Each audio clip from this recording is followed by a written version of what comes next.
There's this feeling of, well, like I'm going to do everything in my power. I'm going to put in the work. I'm going to submit my applications. But what if I don't get accepted, right? And so that's the fear that a lot of students have. And so I want to talk about predicting, right? Can I predict it? Are there things that I can do right now as a student before getting my first acceptance letter to be able to say, whoa, I have done everything that I need to in order to give myself the best shot of getting in? And can I predict my first acceptance letter? It's one hard, one shot, now the future is yours. Go!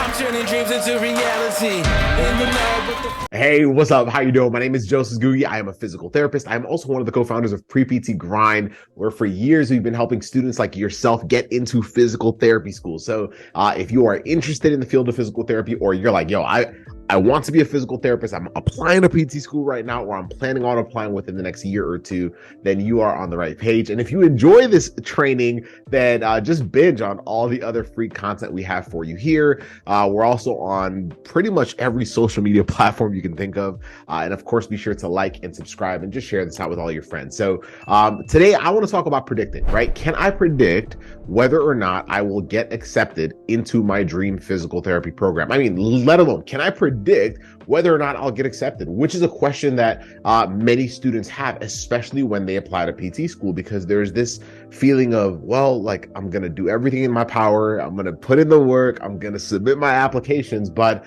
what if I don't get accepted, right? And so that's the fear that a lot of students have. And so I want to talk about predicting, right? Can I predict it? Are there things that I can do right now as a student before getting my first acceptance letter to be able to say, whoa, I have done everything that I need to in order to give myself the best shot of getting in? And can I predict my first acceptance letter? So the answer is, in a way, yes. Right now, can we, go into the room where they're making all the decisions about whether or not you'll get in the program? We can't do all of that, right? But there are certain things that we have seen time and time again over the past 8+ years of coaching students that have been key indicators as to whether that student is going to get into school that cycle or not, right? It's the reason why students that we've worked with who have had previous rejections, and if you followed our content, you've heard some of the different stories that we've shared. Like, there's a reason why certain students that had struggled for years to get into a program were finally able to make certain key shifts and ultimately get accepted. And they were able to do it with so much more confidence. And that's what I want to talk to you about. So in a way, yes. And this has been a massive game changer. What I'm going to share with you has been a massive game changer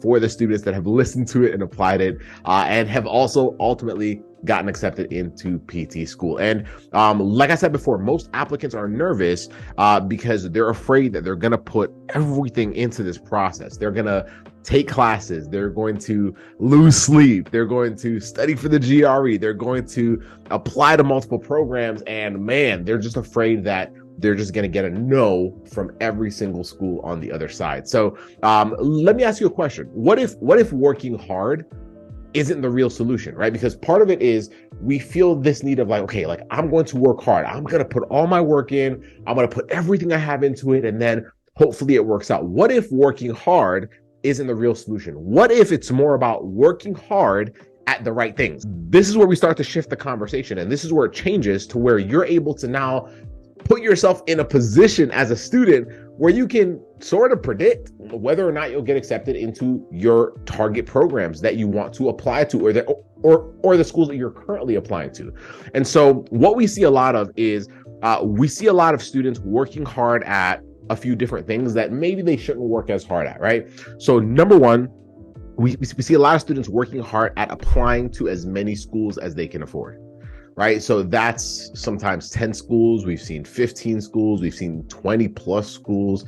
They're like, okay, I'm going to apply to more schools because if I can apply to more schools, hopefully that'll give me a chance. Right. And so we see students working hard at that. And that's not necessarily going to do it. Right. So we also see students trying to get as many observation hours as possible. Right. So if their target schools tell them we want 100 hours, they'll say, well, I'll have 1,500 hours, or I'll have 2,000 hours, or whatever. Right. And they hope that those extra hours will basically cover up there are other areas in their application if they have lower grades or whatnot, right? And so we see students working hard at that, and that doesn't do it because it's not necessarily what schools value in the way that you think they would value it, right? So we see that, right? So if that's you, this is just an indicator to help you kind of say, are these the things that I am working hard at? Because like I said, it's more about working hard at the right things. So the question is, are these the right things to be working hard at? Now it matters, right? So having a certain number of schools, and we can talk about that in a few moments, but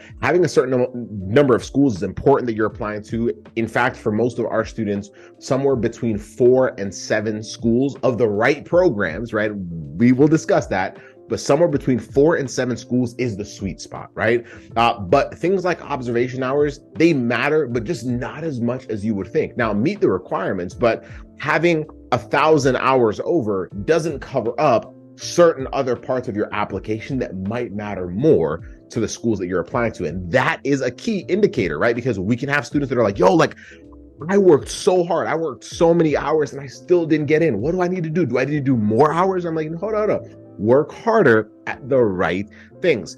We also see a lot of students working very hard at trying to retake classes that are not prerequisites. Now, don't get me wrong. There's a certain point where retaking non-prereq classes does help, right? Especially with your cumulative GPA.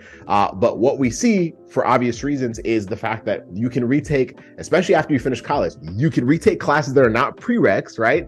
And when you retake them, then you're like, man, like my grade didn't go up that much. And it's because you're trying to basically raise a GPA that has all of the classes that you've taken from the start of your freshman year until now. You're trying to raise that GPA, and it's going to take a lot more than just taking 2, 3, 4 classes that might not be prerequisites, right? And so that's another one. We see students working hard at that as opposed to working hard at the right things, right?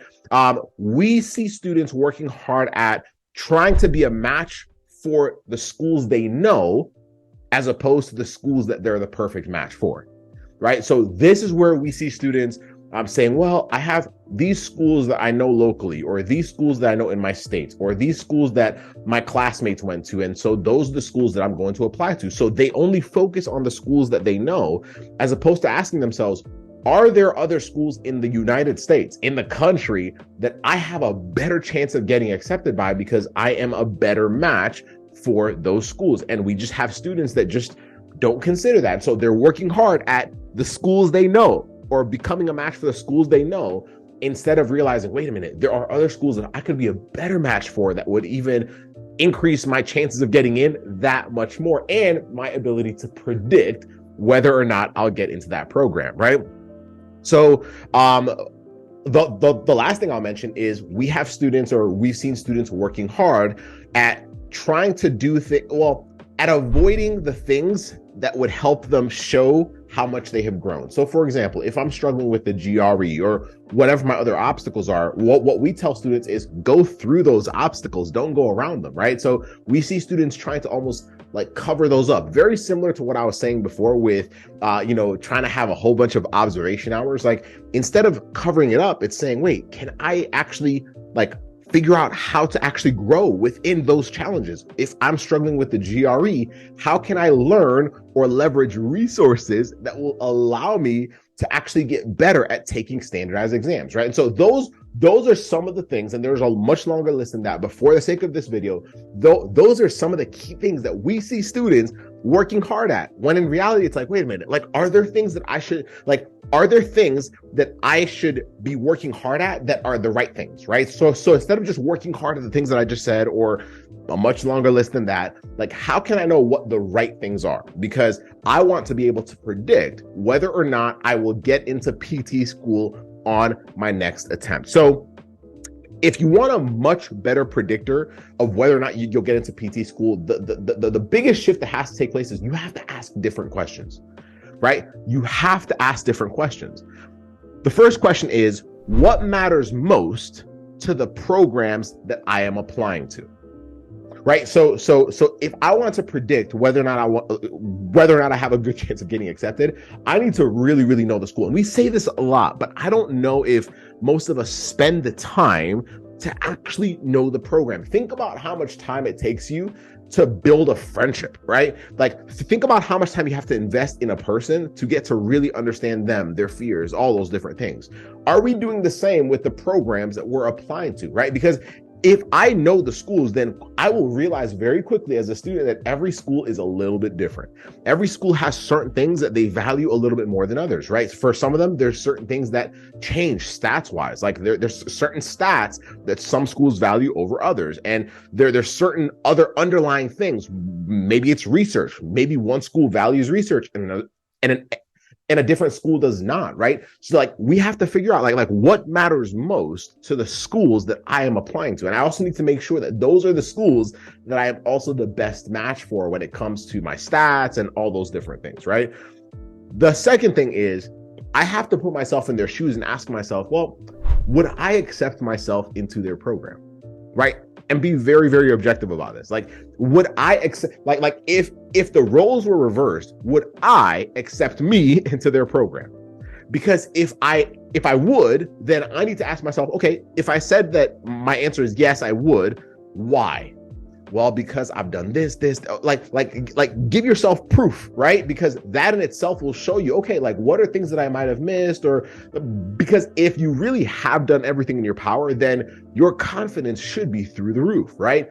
But if you haven't, then the question is, are you making excuses for yourself, right? Are there things that would be red flags to you if the roles were reversed? And how can you take control of those things, right? Most of us always think about it from the perspective of, well, if they just saw how hard I worked, well, if they saw how hard it was for me, well, if they saw all my challenges, well, like, but if the roles were reversed, what would you be looking for? As the school, you would be looking for someone that you knew would fit the culture of your program. You would be looking for someone that you knew would be able to make it through academically, right? You would be looking for someone that you knew would be able to pass the board exam. Why is that? Well, because if you guys applied to a school that told you, well, we have half of our students pass their board exam on their first attempt, that would be a red flag to you, right? To you, like as a student, right? Because as a student looking for schools to apply to, if you heard that from a program, you would be worried, right? And so they know that to you,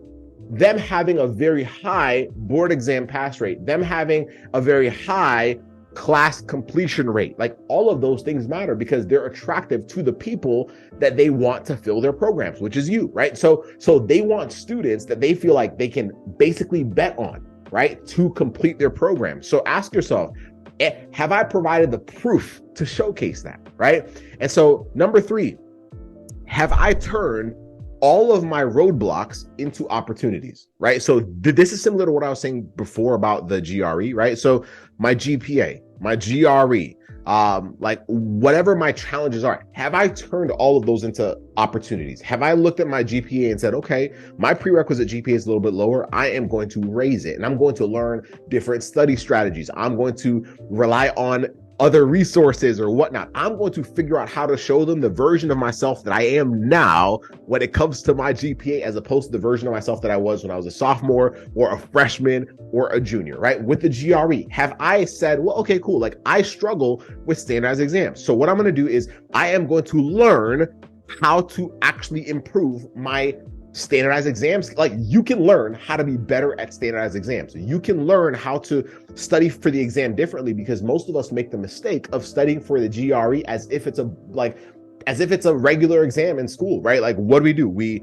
stay up the night before. We try to memorize as much information as possible. We just do repetition, and we hope that it'll work out. And we approach the GRE the same way. And because you'll have another standardized exam after PT school, well, it just makes sense to say, well, have I been able to leverage resources out there, which there are plenty, that will help me improve my standardized exam skills, right?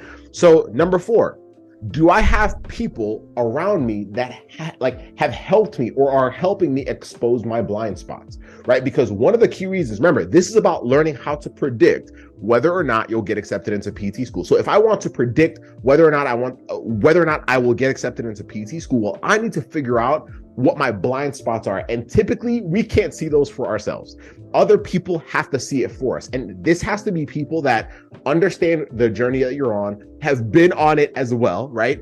that can help you say, okay, like these are areas that you might not be seeing, like people that understand what the schools are valuing, right? And so you need other people around you that can help you see your blind spots, because if you can address those, then boom, your chances of getting accepted go up just naturally, right? And then number 5, have I leveraged the wisdom of others who have been in the same position that I'm in right now? So if I have a low GPA, have I leveraged the wisdom of other people that have low GPAs and got into physical therapy school? Have I leveraged what they've said? Because they clearly had to do very different things than someone that had a 4.0, right? Have I leveraged the wisdom of other people that had been rejected multiple times, right? Because they had to do different things than students that got accepted the first time. They had to dig deeper. They had to protect their mindset. They had a lot of negativity, maybe people in their family that were doubting their ability to make their dream come true, right? Have I leveraged that? Because if I can do that, then I will find little nuggets. I will find little pieces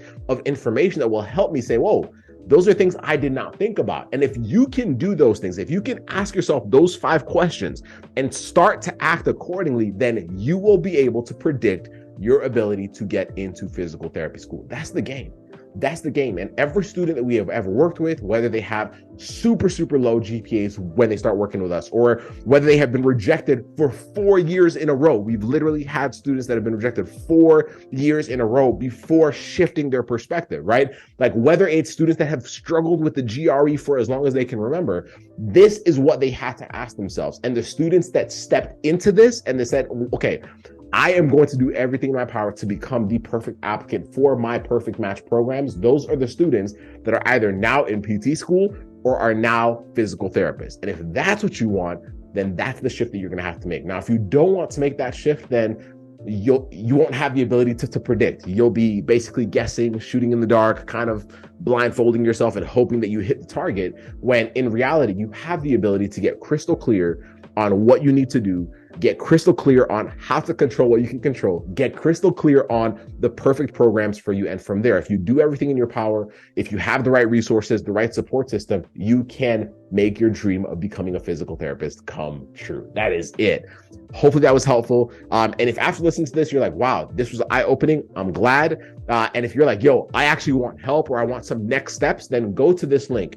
Go to www.rejectionproofprept.com, where in 10 minutes or less, we will teach you how to become rejection proof, which is the same as saying, I will get accepted into physical therapy school. And so that is the resource that we have for you. It is free. Go to www.rejectionproofprept.com. And after watching that training, you will have an opportunity to schedule a call with one of our team members and have them help you apply that information to your journey, so that you can make your dream of becoming a physical therapist come true. That is it. I hope you have an amazing rest of your day. If you enjoyed this training, please share this out with your friends, share this out with your peers, tag us on social media. Let us know if you have any questions below, and we'll see you on the next training. Bye.